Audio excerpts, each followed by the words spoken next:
미적분 학보다 행복이 더 어려워요. 왠지 아세요? 학교에서 안 가르쳐줘요. 그래서 어려워요. 그래서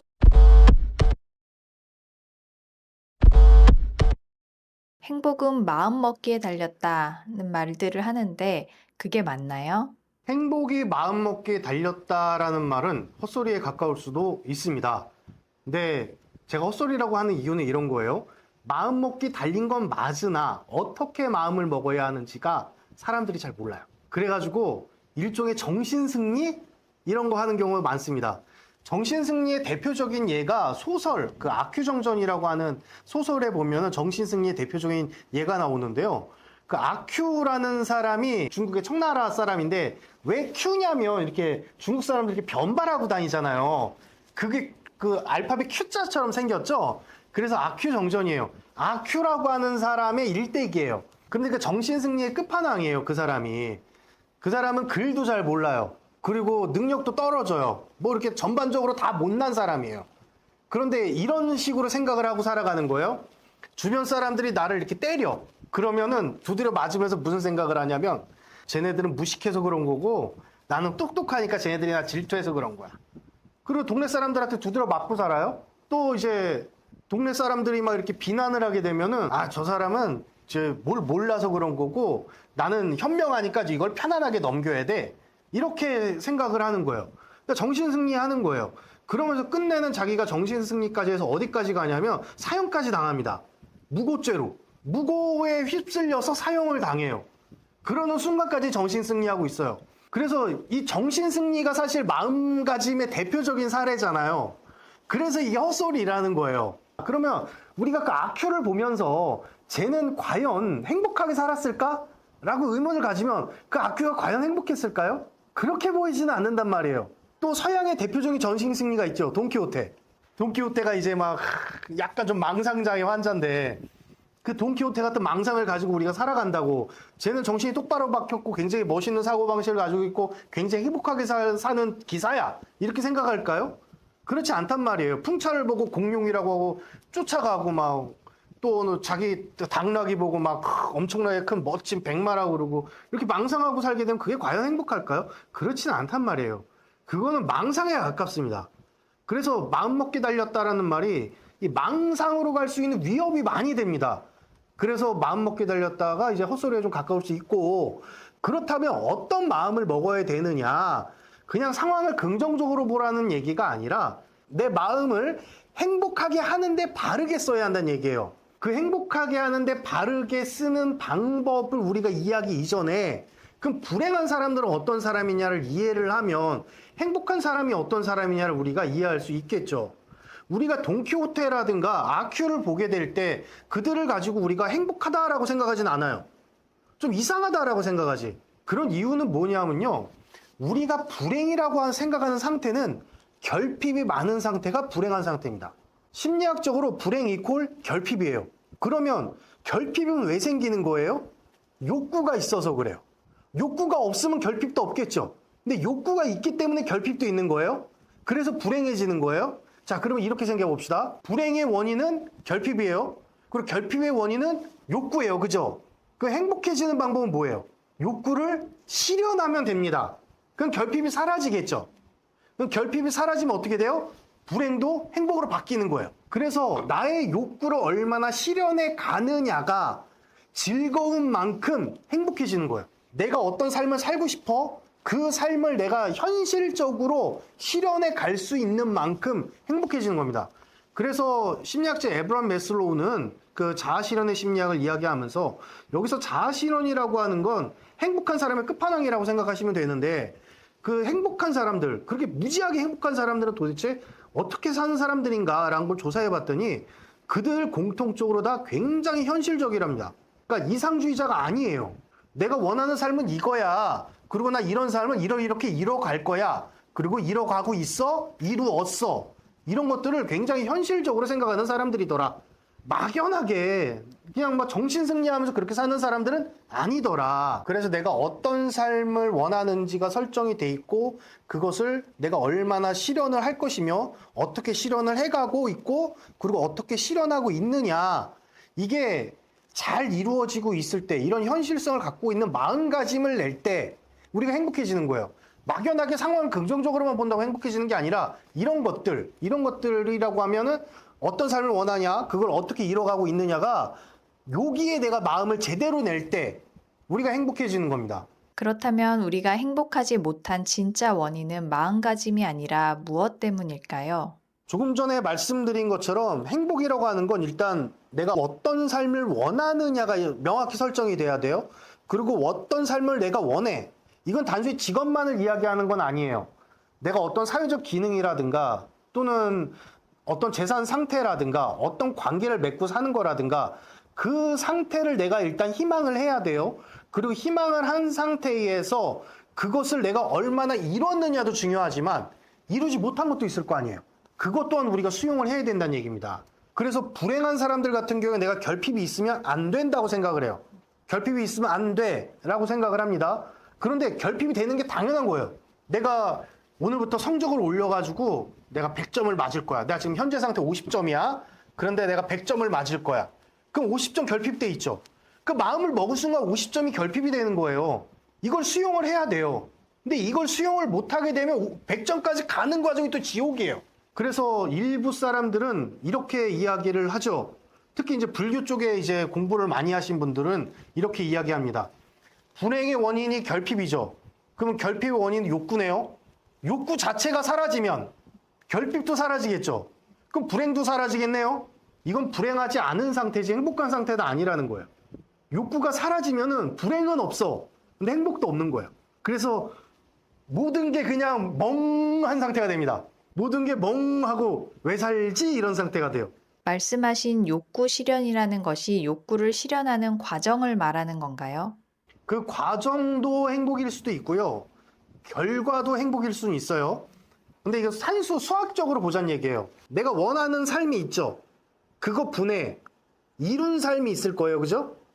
이루지 못한 삶이 있을 거예요. 그죠? 내가 원하는 게 100. 지금 이룬 삶이 50, 실현하지 못한 삶이 50. 그러면 100분의 100이죠. 그죠? 자, 그런데 내가 실현한 삶만 수용해. 난 과정만 중심이야. 그래가지고 실현한 것만 수용해. 이뤄가는 것만 좋아. 그러면 내가 결핍 때문에 또 괴로울 수가 있어요. 그런데 나는 결핍이 있는 상태도 수용해. 그러면 과정만 수용할 수도 있다는 얘기예요. 두 개 다 수용돼야 된다는 얘기예요. 내가 이뤘다 이루지 못했다는 결과잖아요. 내 결과를 얼마나 이뤘냐잖아요.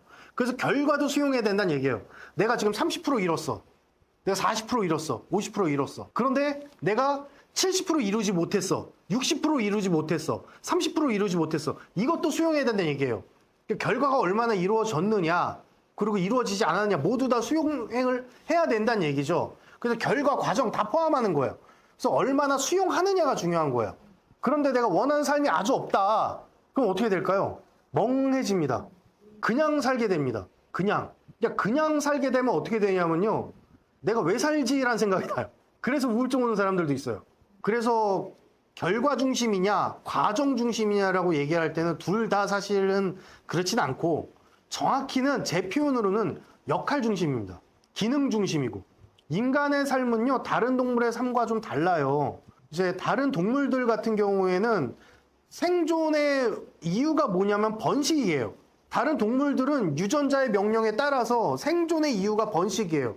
그래서 많은 번식만 시켜놓으면은 자기가 생존해야 될 이유조차 사라져요, 사실은. 근데 인간 종은요, 다른 동물의 종과 달라요. 어떤 스님 같은 경우에는 그냥 다람쥐처럼 살아라 이런 이야기를 하시는데 그건 다람쥐에 비유하면 정말 잘못된 거예요. 인간은 다른 동물과 분명히 다른 게 있어요. 그게 뭐냐면요, 사회적 기능을 하려고 하는 거예요. 의미를 찾는 것이 사실 인간 종의 특징이라고 할 수 있어요. 내가 사회적으로 어떤 가치가 있지? 이걸 자꾸 찾으려고 해요. 그럼 나쁜 게 아니라 인간 종의 특징이라는 거예요. 그렇다면 복지를 위해 돈을 주는 것보다 사회적 기능과 역할을 할 수 있도록 일자리를 제공하는 게 더 효과적일까요?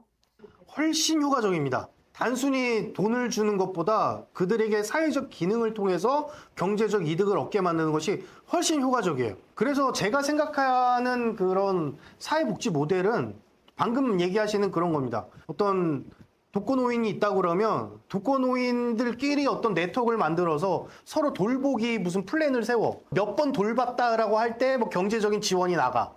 뭐 이런 것들. 근데 그분들이 몸이 불편하시니까 뭐 힘든 일은 안 되지. 근데 가볍게 할 수 있는 뭐 그런 것들. 그들이 어떤 기능을 하셔야 돼요. 기능하지 않으면은 인간은요, 나 쓸모없는 놈이다 생각하고 죽고 싶어집니다. 그래서 나의 가치, 나의 사회적 기능, 역할 이런 것을 끊임없이 찾는 게 인간 종의 특징이에요. 따라서 다람쥐같이 산다 이거는 말이 안 맞아요. 인간은 다람쥐같이 살면 안 됩니다. 그럼 다람쥐같이 살면은 결혼도 안 하고 그냥 아무 암컷이나 보면 가서 섹스하고 이래도 되네요. 그건 또 안 되잖아요. 그렇죠. 그러니까 다른 동물하고는 좀 다르게 살아야 돼요. 그게 하나가 가치를 찾고 사회적인 기능을 찾으려고 하는 것. 그래서 기능 중심으로 사는 것이 맞습니다. 근데 그 기능을 수행을 할 때 항상 내가 원하는 만큼 될 수도 있고 안 될 수도 있다는 얘기예요. 그래서 그 두 개를 다 수용을 해야 된다는 얘기죠. 그래서 꼭 직업이 있어야 되느냐? 그건 아니에요. 내가 부모라고 그러면요, 아이 키우는 게 기능이에요. 근데 그 기능을 안 하고 싶은 상태로 부모를 하게 되면 그게 지옥이라는 얘기야. 내가 아내라고 그러면요, 아내가 기능이에요. 근데 아내의 기능은 안 하고 싶어. 그런데 나는 남편하고 행복하게 살고 싶어.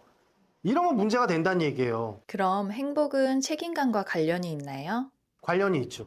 그래서 인간이 다른 동물과 다른 이유는 그 책임감을 강조하는 것. 가치를 찾기 때문에 기능을 하는 것이고, 기능을 하기 때문에 책임감이 필요한 거예요. 그런데 책임감이 없다는 건 기능하기 싫은 거고, 기능하기 싫은 건 가치를 내가 찾지 않으려고 하는 거예요. 그래서 이게 다른 동물과 다른 거예요. 다른 동물에게 책임감이 있습니까? 다른 동물은 사회적 책임이라는 게 없어요. 그래가지고 길거리 다니다가 이게 예쁜 강아지 있어. 그러면 저 암컷 이쁘네 하면서 이렇게 쫓아가가지고 섹스하고 오고. 그게 동네 개들, 시골 개들 그 사는 방법이잖아요. 인간이 그렇게 살면 어떻게 돼요? 감옥 갑니다. 사회적 책임이라는 게 있으니까. 그럼 성격이 내향적이거나 책임을 회피하는 사람들은 행복을 잘 못 느끼나요? 내성적인 사람과 회피적인 사람은 구분할 필요가 있어요. 내성적인 사람은요, 자기가 원하는 사회적 기능이 사람들과 많이 어울려서 하는 건 아니야. 그런데 나 혼자 조용히 뭔가를 하는 그런 걸 하고 싶어. 뭐 대표적으로 작가 이런 분이죠. 작가 이런 분들 사회적으로 엄청나게 활발하게 활동하고 이런 분들은 아니잖아요. 작가하면 떠오르는 이미지가 뭐예요? 골방에 갇혀서 글을 쓰거나 그림을 그리거나 뭐 이런 작품 활동을 하시잖아요.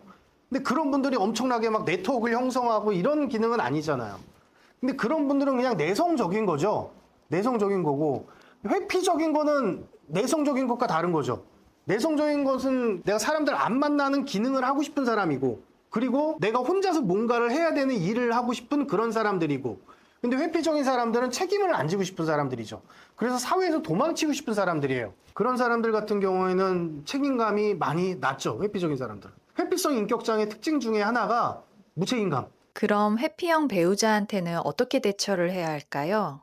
회피형 배우자를 둔 사람들은요, 일단 내가 멈추는 것부터 해야 됩니다. 왜냐하면 이게 항상 상대적이거든요. 내가 쫓아가서 회피를 하는 걸 수도 있어요. 그래서 일단 내가 멈춰야 돼요. 그리고 내가 끌어당기는 사람으로 바뀌어야 돼요. 상대방을. 그래서 내가 쫓아가고 내가 밀어내는 사람이기 때문에 배우자가 회피하는 걸 수도 있어요.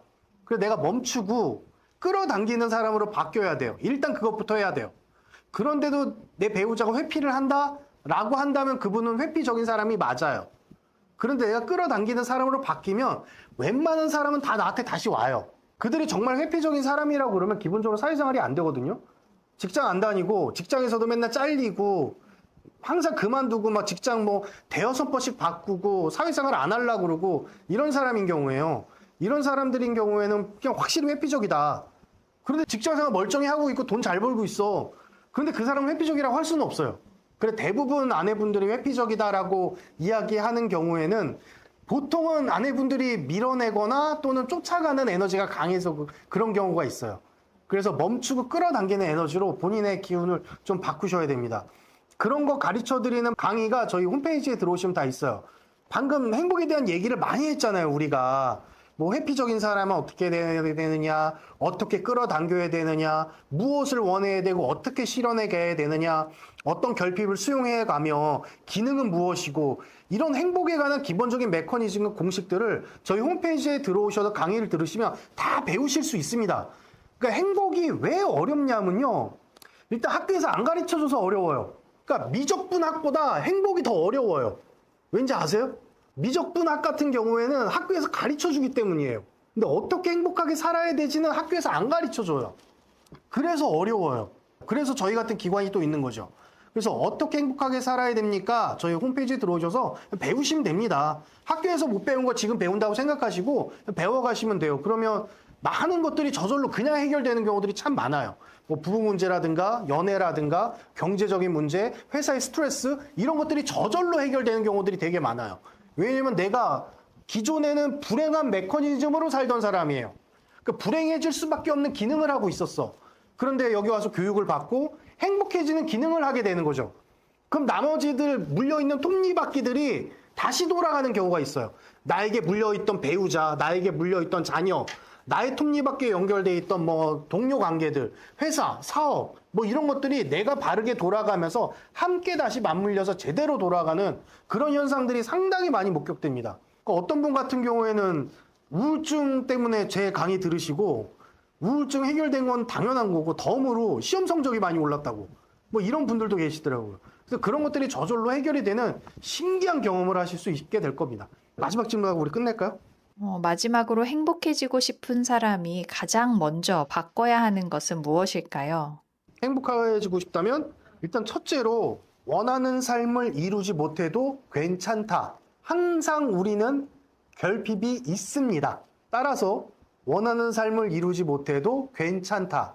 그리고 두 번째, 원하는 삶을 이뤄가는 걸 즐거워한다. 이 두 가지가 동시에 돼야 됩니다. 원하는 삶을 이루지 못해도 괜찮다. 원하는 삶을 이뤄가는 걸 즐거워한다. 그래서 살 빼려고 하면 내가 뚱뚱해도 괜찮다. 그 살을 빼는 걸 즐거워해야 됩니다. 빼는 걸. 그래야만 살이 빠집니다. 그래서 행복해지고 싶다면 이 두 가지면 되니까요. 이 두 가지 꼭 명심하시고 항상 그 마음가짐으로 살아보셨으면 좋겠어요. 수고하셨습니다.